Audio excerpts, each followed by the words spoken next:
Jadi begini ya, begini. Yang harus kita yakini dalam akidah kita, kita dalam perkara-perkara gaib atau seluruh perkara gaib, atau apakah yang berkaitan dengan diri Allah, kemudian para malaikatnya dan lain sebagainya, hanya kita cukupkan dari Al-Quran dan hadis saja.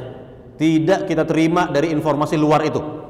Tidak kita terima dari informasi apakah dari Taurat, Injil ataupun yang lain, enggak. Tidak. Kenapa? Karena yang jelas ya, yakni terjaga keasliannya sampai detik ini hanyalah Al-Quran dan hadis-hadis yang sahih saja, kan begitu. Sehingga kita hanya menerima dari Al-Quran dan hadis Nabi yang sahih saja. Di luar itu kita abaikan saja ya, kita abaikan saja, jangan kita percaya, jangan pernah kita percaya ya, kira-kira seperti itu ya. Kemudian juga yang harus kita yakini bahwa hanya sebagian kecil dari mereka, dari para malaikat itu disebut namanya, tugas-tugasnya, nggak semuanya disebut siapa namanya, enggak.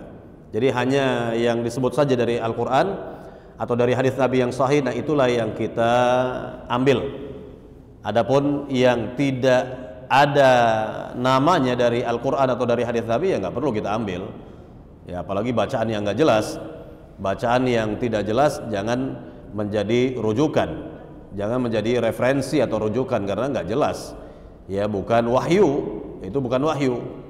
Ya, apalagi kalau berasal dari keterangan-keterangan non Muslim, bisa diambil dari non Muslim, dari mana? Ya, kita bisa percaya keterangan mereka ini? Nggak ada dasarnya.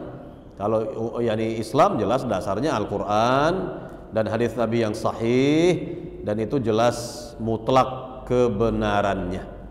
Mutlak kebenarannya tidak bisa terbantahkan lagi, datang langsung dari Allah Subhanahu wa taala, sang pencipta para malaikat, pencipta alam semesta ini. Allah paling tahu lah. Allah paling tahu tentang malaikat-malaikatnya. Rasulullah SAW juga ya yang paling tahu tentang diri Allah Subhanahu wa taala dan alam malaikat yang beliau ketahui tentunya. Jadi dalam hal ini cukup kita bersandar kepada Al-Quran dan hadis Nabi yang sahih dalam semua perkara gaib, dalam seluruh perkara gaib ya, karena kita sulit memikirkan dengan akal kita yang terbatas ini.